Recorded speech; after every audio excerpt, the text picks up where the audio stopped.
Okay, so we've had now a complete review of manners of articulation. So let's now look at our three major places of articulation. So recall that when we looked at the feature matrix of the word for cat on page 4, we saw we had some of these features indicated in capital letters. Those are our three major places of articulation: labial, coronal, and dorsal. So whereas the major manner features that we just discussed serve to more or less describe the degree of constriction, the degree of closure in the production of a sound in the vocal tract, the place features will describe where the constriction occurs. As a review, recall that all consonants have both an active articulator and a passive articulator, where the active articulator is a part that moves in order to create closure, and a passive articulator is a target, something that is moved towards. And within, as mentioned, we have these three major place features in the Hayesian feature system, which are based on the three crucial active articulators. So first of all, we have labial, where the active articulator is the lips, which can be subdivided into sounds referred to as bilabials or labiodentals. Then we have the feature coronal. If the value is plus coronal, then the active articulator will be the very tip of the tongue or the blade of the tongue. Here we have sounds that are referred to as dentals, alveolars, palatoalveolars, also alveopalatals, and retroflex sounds. And then the feature plus dorsal, where the active articulator is the tongue body. This will refer to palatal, velar, uvular, and also pharyngeal sounds. And some other feature theories, we saw this above when we compared the features in Hayes to the features in Hall's book, include a feature radical, which refers to movement of the tongue root involved in the production of epiglottals and also certain types of vowels, with specifications for advanced tongue root, for instance. Rarely, we do find consonants that can be both plus labial and plus dorsal. So for instance, the glide w constitutes a common sort of such sound. So w is both plus dorsal and plus labial. Certain co-articulated stops and also labialized velars like qua are going to bear specifications for both of these major place features. The only sounds which really are specified as being simultaneously coronal and dorsal are the palatals, so stops like ja, or the palatal nasal nya. Then there aren't really any very common sounds that are simultaneously coronal and labial. So in the International Phonetic Alphabet, there aren't any commonly occurring sounds, for which reason there are no symbols that have been developed to indicate sounds that are simultaneously coronal and labial. But theoretically, one could have a labialized dental or alveolar stop,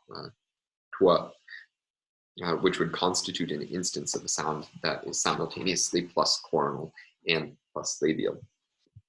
So let's see now these major place features in action through a set of some examples.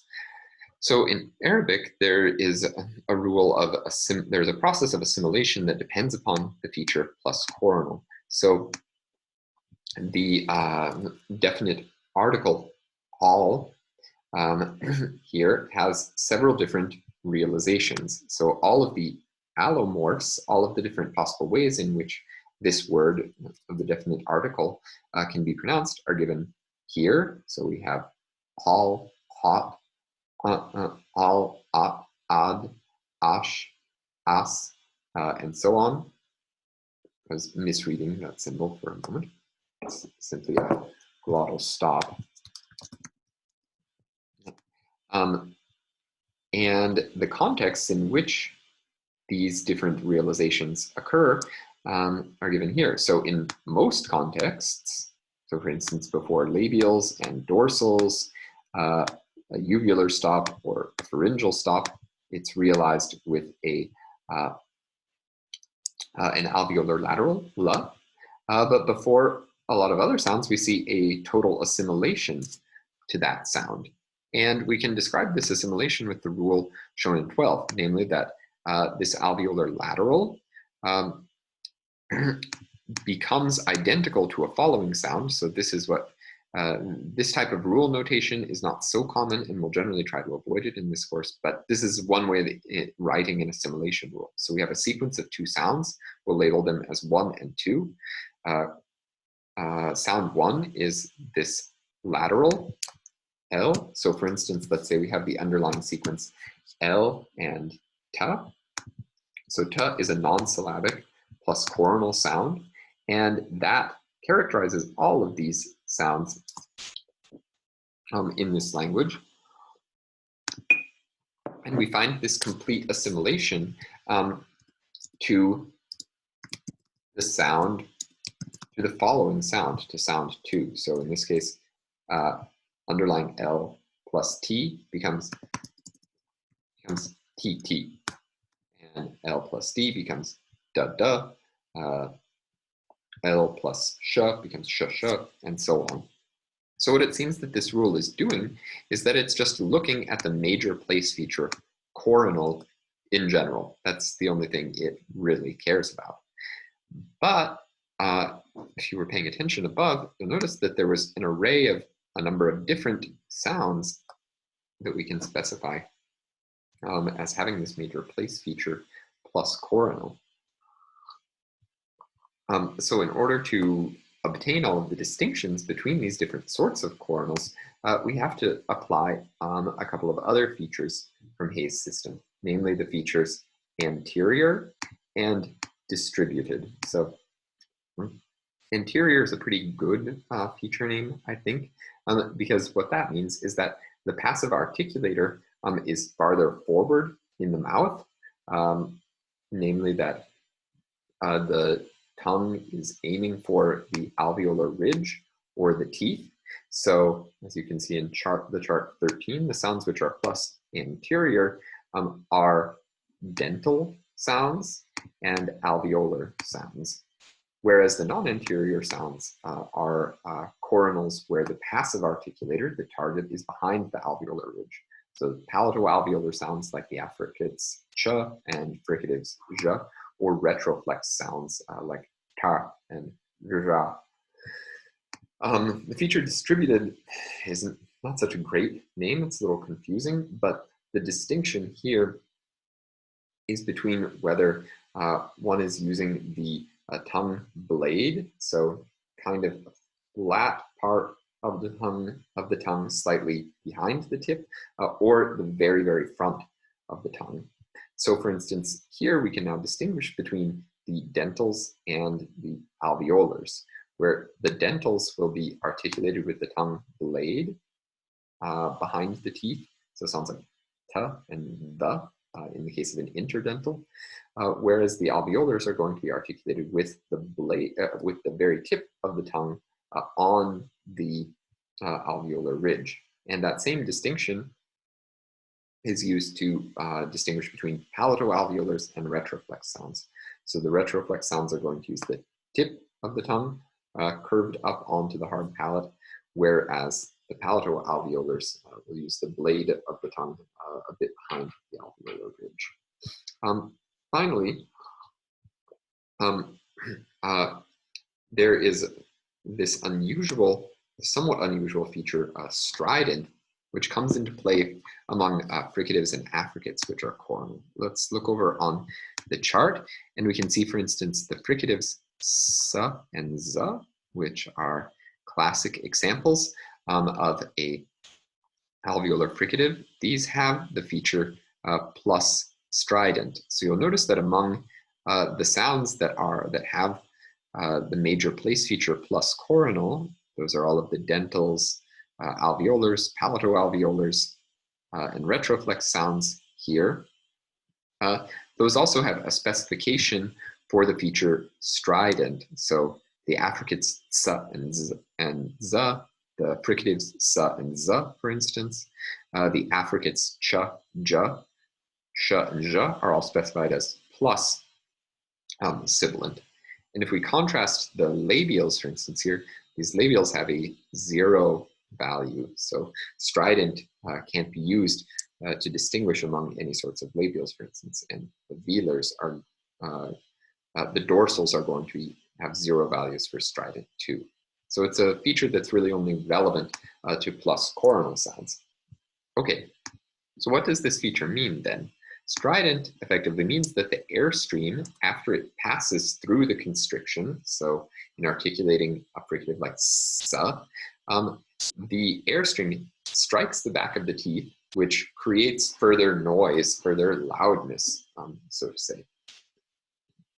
And all fricatives and affricates between the true dentals and proper palatals are going to be plus strident. The reason for this is that if you have a dental fricative, of course, the airstream can't strike the back of the teeth since the articulation is occurring directly on the teeth. And in the case of the production of palatal sounds, the airstream is directed too far downwards to end up striking the teeth in many instances. If you're familiar with the term sibilant, you can essentially map this term sibilant onto the feature strident. So as I said, you'll notice in the features this correspondence between, in general, the feature plus continuant and plus strident among retroflex, palatoalveolar, and alveolar sounds. Sounds which are plus continuant, plus minus sonorant, fricatives namely, are going to also have the specification plus strident, apart from the fricatives at the dental place of articulation. So you'll notice that the two interdental fricatives, the and the, for instance, have the feature value minus strident. Okay, let's now undertake a short exercise involving some coronals. So this involves a bit of data from child language acquisition from an English language acquiring child from a study from the 1970s. The father of this child systematically collected data on how the child was realizing particular lexical items, was pronouncing particular words.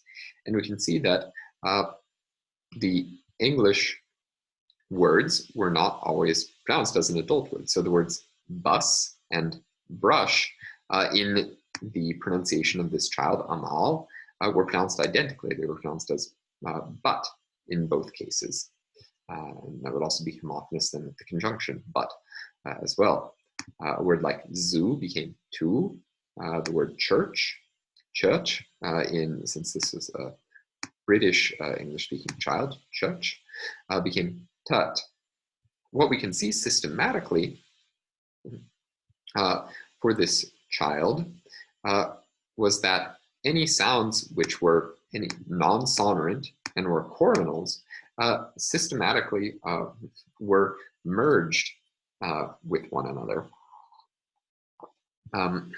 That is, they became, we can see all of these sounds, including the voiced ones, simply merging as a ta.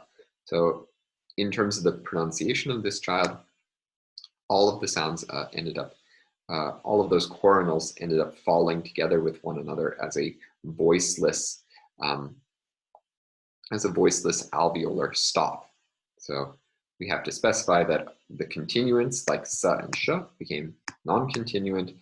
Anything which was not a stop needs to take on the value minus delayed release. Anything that was voiced like John, j, needs to become voiceless. Anything that was non-anterior like the palato-alveolar sounds sh and j needs to become anterior. Anything that was minus distributed, that was plus distributed, also like those palato-alveolars, needs to become minus distributed. And any strident sounds like sa and sh need to become minus strident. So basically all of those coronal sounds need to take on the proper feature values for the production of the sound ta. So in Amal's English, to summarize it, all coronals become ta.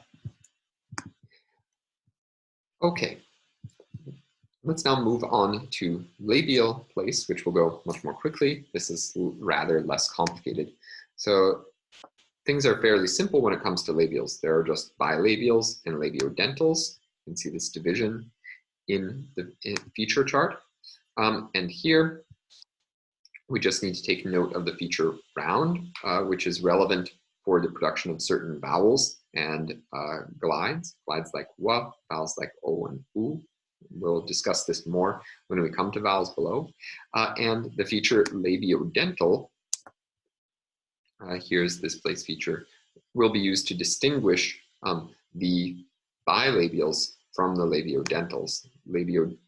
The feature labiodental is really only phonemic, phonemically contrastive in a few languages. There are not very many languages that have distinctions between pairs of sounds that are bilabial and labiodental. So for instance, a bilabial fricative f and a labiodental fricative fa, but there are a couple, the African language Ewe, and some varieties of Spanish, perhaps. So to see some explicit examples of sounds that have the major place feature plus labial, there are the normal bilabials, stops like pa and ba, and the nasal ma, and the corresponding bilabial fricatives, fa and va. Then there are labiodentals, in which the lower lip touches the bottom part of the lower teeth, like fa and va. Theoretically, you can have rounded bilabials, so an additional lip rounding with production, so poi, bois, moi, as well. And that rounding can apply to labiodentals as well as to velars as well. Notice here, take note of the fact that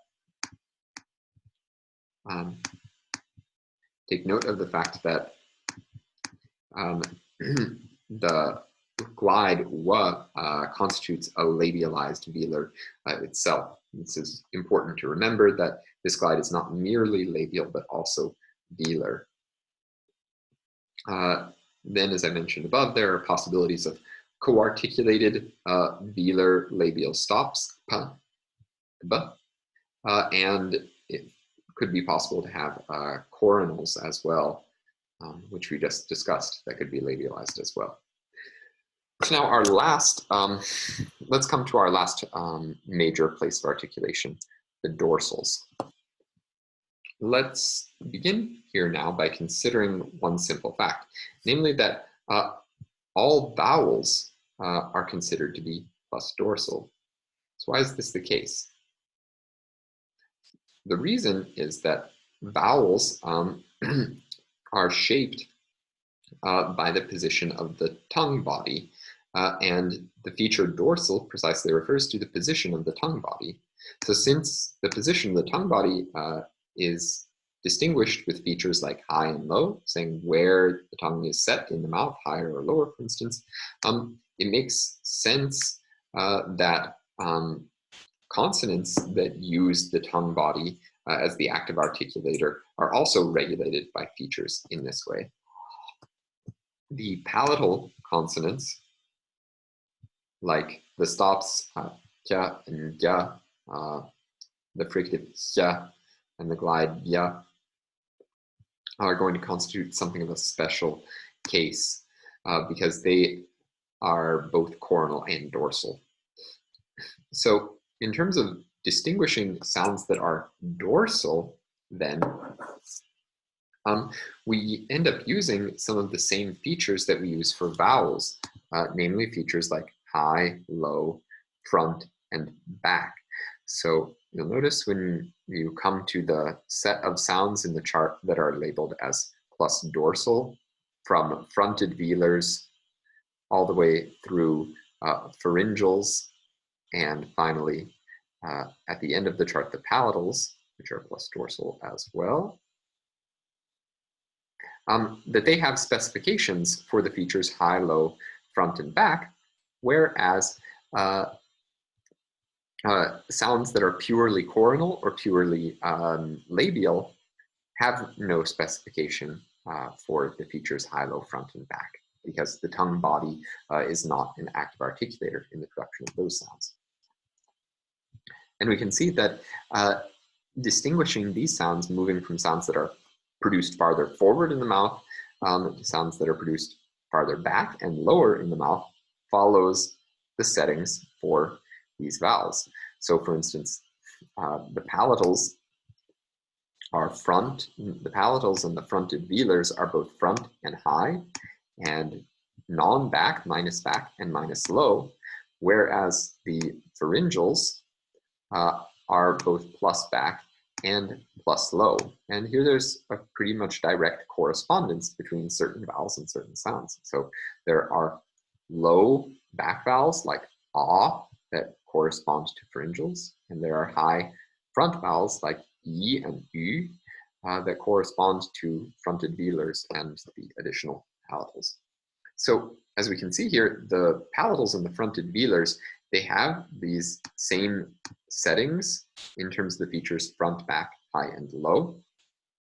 So what further distinguishes palatals is that they also, as I've mentioned, have the further major place feature coronal, and they then require corresponding settings for the features anterior and distributed, like all coronal sounds, as we mentioned above.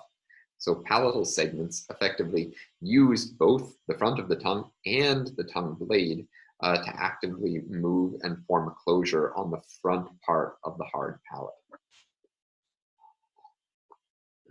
Before we come now to vowels, let's consider a little more deeply what these zero values on the chart exactly mean. So one plausible view could be that it means that the sound doesn't care how the value for that feature ends up in production. We could see it as a non-specification for that feature value. So when we produce a voiceless velar stop like ka, it could be saying that, oh, whether the tongue tip finds itself in a more or less anterior position is irrelevant. We might also interpret this as meaning, oh, it's not possible for that feature to be set. When you say, for instance, if you are articulating the tongue body, articulating with the tongue body as the active articulator, it's not going to be possible for the tongue tip to adopt an anterior position. So if we take on this view of zero means the sound doesn't care about how things are produced, then you could imagine that feature values from other sounds might drift onto, bleed over, have influence on the articulation of other sounds with a zero value. So for instance, a sound ta preceding an e might end up having the tongue body set as high in anticipation of the e. And that actually seems to be something that happens in a lot of languages of the world. For our purpose in conducting phonological analysis, the most important thing to be aware of, though, about these zero values is that rules can't refer to zero values. So rules can build natural classes out of sounds that share values for plus or minus. So a rule can look for segments that are plus high, for instance, or look for segments that are minus high, or high can be irrelevant for the process, but it can't specifically build a natural class out of sounds that are have the setting for zero high. So consider this, that in general, if we looked for a natural class of sounds that had the setting zero high, then in a language that would produce a natural class of labials, coronals, and glottals. All of those sounds have the value zero high. But zero high, in that sense, also looks a bit contradictory, a bit confusing, because that same set of sounds, coronal, labials, coronals, and glottals, also all have the specification zero low. So you could equally try to make a natural class in that way. But high and low, as feature values are generally in conflict with one another, if we look at the dorsals, there are no sounds which are simultaneously plus high and plus low. So building a natural class of sounds that share the same value in high and low is generally not going to make a great deal of sense here. All right, when we come back, then we will begin to look into the settings of features for vowels.